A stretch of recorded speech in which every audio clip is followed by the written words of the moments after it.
आज का हमारा टॉपिक है इंटेलेक्चुअल प्रॉपर्टी राइट्स, मतलब बौद्धिक संपदा अधिकार।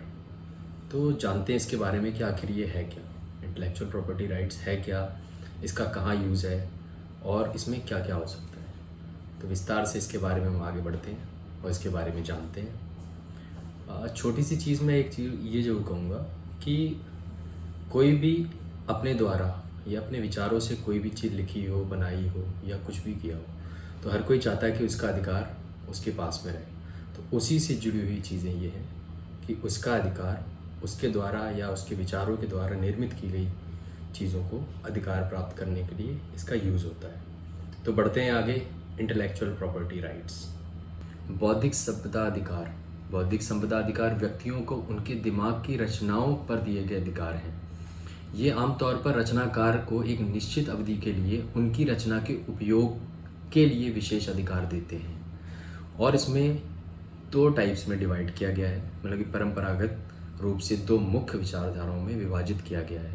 पहला है कॉपीराइट और कॉपीराइट से संबंधित अधिकार, दूसरा है औद्योगिक संपत्ति।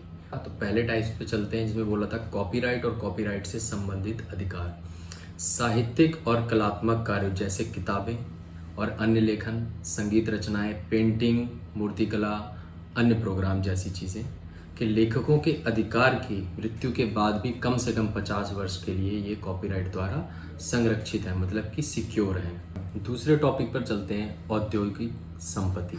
मतलब औद्योगिक संपत्ति की उपयोगी रूप से दो मुख्य क्षेत्रों में विभाजित किया जाता है, मतलब दो टाइप्स में डिवाइड किया गया है। एक क्षेत्र की विशिष्ट संकेतों की सुरक्षा के रूप में चिन्हित किया जा सकता है, विशेष रूप से जैसे ट्रेडमार्क, जो एक उपक्रम की वस्तुओं या सेवाओं को अन्य उपक्रमों से अलग करते हैं। दूसरा, भौगोलिक संकेत, जो किसी वस्तु की उत्पत्ति उस स्थान पर होने की पहचान करते हैं जहां उसकी दी गई विशेषता होती है। अच्छाई मूल्यतः उसकी भौगोलिक उत्पत्ति के कारण होती है, मतलब कि जो उसकी प्रोड्यूस जैसे हुआ है या प्रोडक्शन हुई है उसके बारे में वो उसका कारण बनती है। तो यही दो टाइप्स इसमें भी आते हैं, मुख्यतः तो कॉपीराइट्स और दूसरा औद्योगिक संपत्ति। औद्योगिक संपत्ति के दो हैं जो मैंने आपको बता दिए, एक ट्रेडमार्क है और एक इंडस्ट्री से जुड़े हुए पॉइंट्स हैं। आगे बढ़ते हैं। एक विशिष्ट संकेतों की सुरक्षा का उद्देश्य निष्पक्ष प्रतिस्पर्धा को प्रोत्साहित करना और सुनिश्चित करना तथा उपभोक्ताओं को विभिन्न वस्तुओं और सेवाओं के बीच सूचित विकल्प चुनने में सक्षम बनाकर उसकी रक्षा करना है। सुरक्षा अनिश्चित काल तक चल सकती है बशर्ते कि विचाराधीन चिन्ह विशिष्ट बना रहे, मतलब कि अगर उसका चिन्ह बराबर जब से वो रजिस्टर्ड हुआ है और टिल डेट तक या आने वाले समय तक उस पर कोई भी क्लेम या भी कोई भी कॉपीराइट ऐसा नहीं लगता है या ट्रेडमार्क से इशू नहीं आता है, तो वो आगे उसको चला सकता है, जिसकी कोई अवधि नहीं होती है। अन्य प्रकार की औद्योगिक संपत्ति को मुख्य रूप से डिज़ाइन और प्रौद्योगिकी के निर्माण की प्रोत्साहित करने के लिए संरक्षित, मतलब कि सिक्योर किया जाता है।